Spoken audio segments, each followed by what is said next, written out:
May isa pa pong kontrobersya na tied with you recently, yung sinabi niyo pong there's no such thing as a West Philippine Sea. Creation by us. By us. You know, by the Philippines, by the Philippines. The problem is that ang dali nila kasing maggawa ng ano eh. We should provide the context because otherwise baka maligaw na naman yung mga tao. Merong nagsabi, one of the resource persons is the CICC.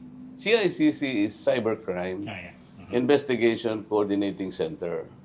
Kasi daw yung mga vloggers, pati yung sigalutan natin sa West Philippine Sea is a subject of blogs and whatever, blogging, if that's the term. And then sabi nung executive director, and I think he was right. He said, Mr. Chair, I think we have to empower our people.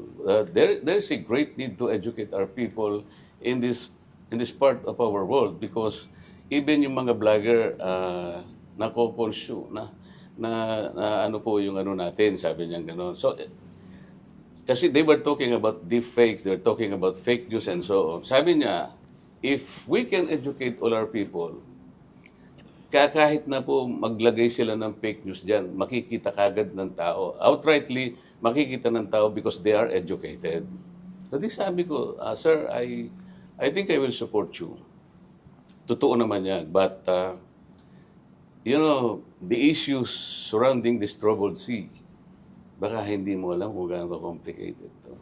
We're not talking of our domestic law only. We're talking about public international law. So you think you can do this without the help of most, if not all, the agencies of government connected with this.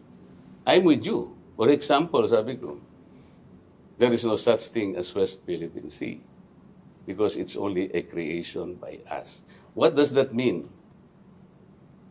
Ed, when I said it's a creation by us, tayo lang nagkakaalam.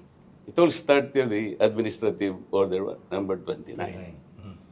Tapos gumawa tayo ng batas that our exclusive economic zone, yun ang ating West Philippine Sea.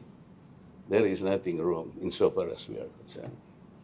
Pero makikilala ba yung West Philippine Sea kung tayo-tayo lang? The subject matter is a worldwide dispute. Para natin, sabi ko sa kanila, well, hindi ko na-explain doon kasi nga nag-vlog na, so I'm explaining.